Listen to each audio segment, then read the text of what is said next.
cilok di satu jurusan ikom. Loh.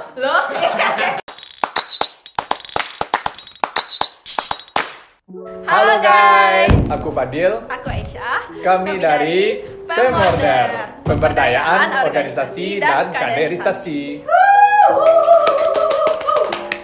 Oke, pertanyaan pertama buat Pemorder. Secara general, apa sih kerjaan divisi Pemorder di HMIK? Mau saya jawab atau kau yang jawab? Oke ya, aku jawab ya. Secara general, pekerjaan Pemorder di HMIK yaitu sesuai dengan namanya, pemberdayaan organisasi dan kaderisasi. Nah, jadi kami mengurusi urusan internal di pengurusan HMIK seperti pemberdayaan SDM dan melakukan kaderisasi bagi mahasiswa baru ilmu komunikasi. Seperti itu. Ya, pokoknya yang berkaitan dengan pemberdayaan organisasi. Berarti lebih ke internal organisasinya sendiri. Oke, nice. Pertanyaan kedua. Apa aja sih proker yang di-handle divisi Pemorder dalam 1 tahun kepengurusan HMIK? Oke, aku jawab ya. Ntar bagi dua sama Aisyah. Dalam 1 tahun kepengurusan HMIK, Pemorder menghandle ada 12 proker. Yang pertama yaitu ada pemilihan atau open recruitment kepengurusan anggota HMIK. Yang kedua ada pelantikan anggota HMIK.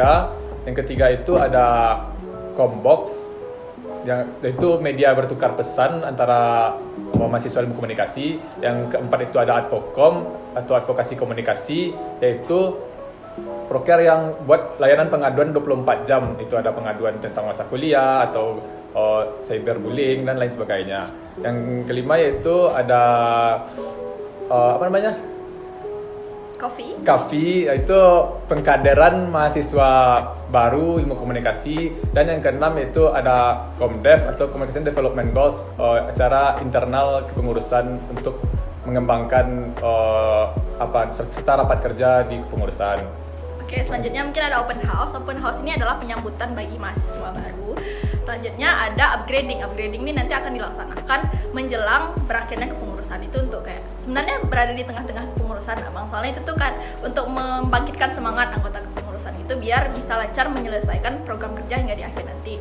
Selanjutnya ada internship program. Internshipnya adalah magang yang dilaksanakan oleh Pemorder.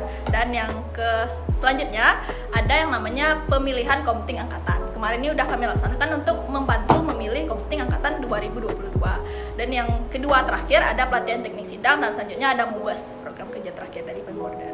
Oke, nice, banyak ya ternyata Kak ya prokernya. Jalan semua nggak tuh Kak?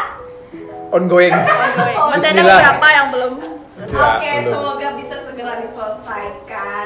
Next question, skill seperti apa yang dibutuhkan dan akan berkembang bagi para pengurus yang masuk ke dalam divisi Pemorder nih. Nah, gambaran khusus buat maba yang mau masuk Pemorder. Kalau ya aku jawab ya, izin. Kalau untuk skill, kalau secara kayak karya atau segala macam sih nggak ada yang terlalu signifikan di Pemorder. Yang penting kalau ingin masuk Pemorder tuh harus komitmen, bertanggung jawab, harus inovatif gitu. Atau minta bangsa. Kita juga harus bisa gitu, ibaratnya menggerakkan anggota organisasi biar sama-sama menjalankan program yang telah kami susun gitu. Kalau dari Pemorder itu sih paling. Pertanyaan keempat, jelasin dong suka duka jadi anggota Pemorder sesuai pendapat dua narasumber. Nih ada narasumber yang baru masuk, ada juga yang udah 2 tahun ya Bang di sini. Iya. Pemorder, apa suka dukanya? Boleh diceritain dong. Suka duka jadi Pemorder ya. Mungkin suka yang dulu ya. Sukanya jadi Pemorder itu gimana ya, kayak karena kita ngurusin lebih ke internal kepengurusan, jadi kayak lebih dekat aja gitu sama pengurus-pengurus lainnya, karena apapun yang terjadi di internal kita tahu gitu. Terus sukanya itu lagi, biasanya orang Pemordernya orang-orang yang punya pendirian keras gitu, seru jadinya, kayak seru-seru berdebat sih sebenarnya. Terus kalau duka jadi Pemorder itu karena terlalu banyak event-event offline untuk di pengurusan ini, jadi kayak agak sedikit capek ya. Ini itu aja. Ya, kalau dari aku sendiri, sukanya mungkin ya banyak sih seperti yang udah mau menjelaskan juga. Yang pertama, karena aku baru masuk tahun ini, aku merasa kayak aku mendapatkan kadif yang baik hati lah. Baik hati yang kayak enggak memberikan pressure gede gitu ke anggotanya, tapi abang nih memberikan kepercayaan gitu kepada seluruh anggotanya untuk menjalankan program-program sesuai dengan apa yang kita inginkan dan juga abang sarankan juga dari awal gitu. Terus juga untuk sukanya lagi, iya sih bisa dekat dengan seluruh anggota member sendiri dan juga dengan anggota hima-hima yang lain, anggota HMIK itu sendiri.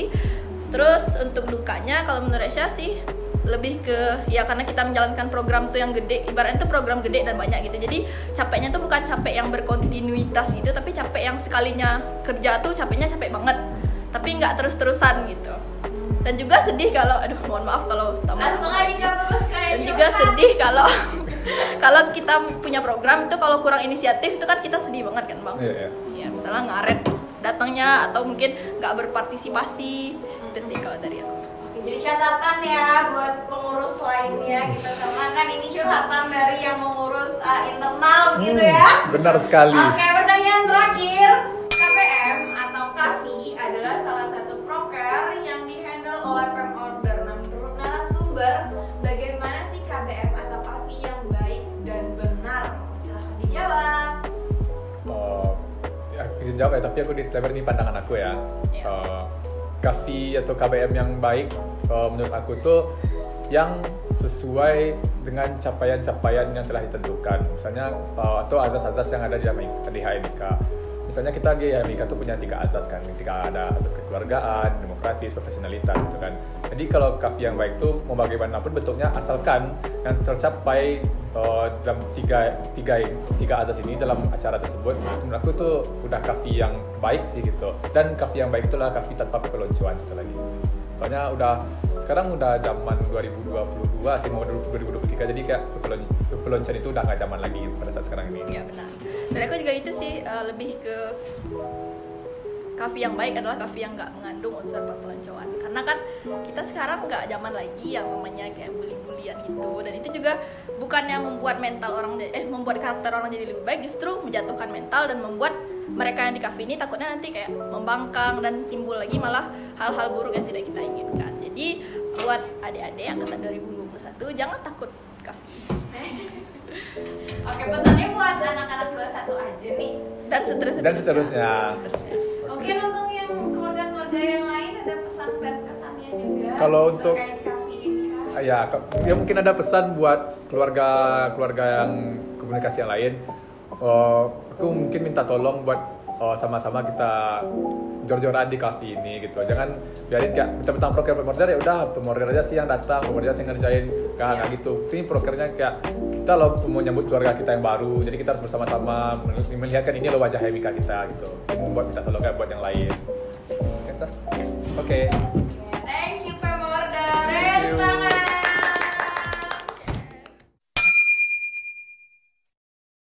Kita masuk ke sesi games.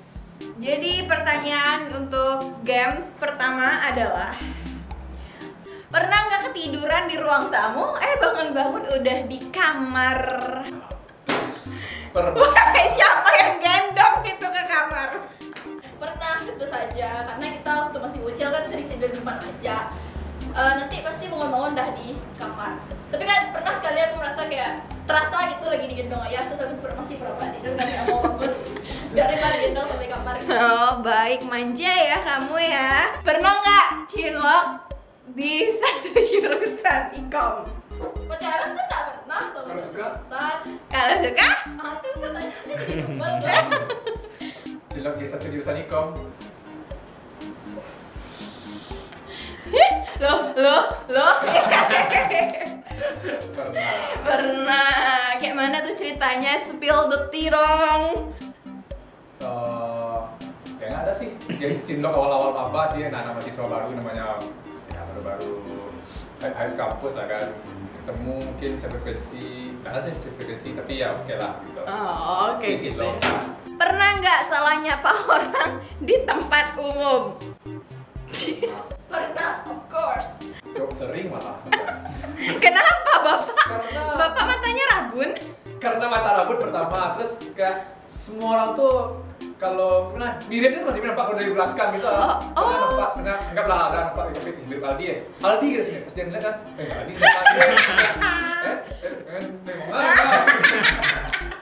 Siapa yang kamu sapa? Ya, jadi waktu itu mau salah kan. Tahu nampak bapakku keluar dari pagar, tuh kejar-kejar kan dari jauh, ayah gitu kan. Kiranya- kejar-kejar dengan sekuat tenaga nih, bapak kakak tuh ayah tuh. Udah dekat kan, tuh kayak ayah, ternyata orang lain gitu. Karena udah sepanjang jalan teriak ayah gitu, ternyata orang lain. Tuh kayak, udah jauh ayah ternyata gitu.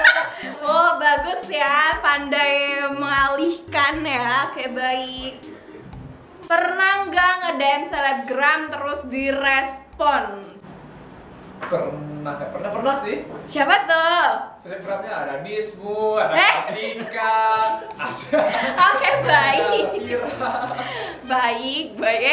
Jadi pernah atau tidak? Pernah lah. Oke. Soalnya teman-teman Ya itu orang keuntungan ini kita di e-com ya, benar, memang benar. Siapa selebgram? Di dalam Telegram pernah, direspon nggak pernah. Aduh siapa? Sedih sekali. Ingatku DM itu kan Telegram ya? Ah. Bukan artis. Nggak pernah sih. Salah. Tidak Kalau pernah artisnya semua. kayak Lisa, Blackpink gitu, jadi Blackpink. Ngapain mereka punya waktu untuk menjawab pesan kita? Jadi, Emang apa yang kamu DM ke orang itu? hi I love you, you're so beautiful gitu. Suka memuji ya kamu. Oke, next question. Next. Pernah nggak makan Milo atau Energen tapi nggak pakai air alias bumbunya aja? Ya, pernah makan Energen nggak pakai air. Kalau makan Milo nggak pakai air, mungkin disetrika, itu kan kerjaan anak sama kan. Oh. Jadi kayak keras-keras gitu dia ini. favorit waktu SD sih. Itu sebenarnya sehat atau tidak sih? Iya. Silahkan komentar di kolom chat ya teman-teman. Sehat Itu sih sehat kayaknya, atau soalnya proteinnya lebih cepat masuk ke tubuh daripada kan. itu teorinya Bang. Paling seduh ya. Oke, thank you Bang Simin. Yay. Thank you Ais. Yay.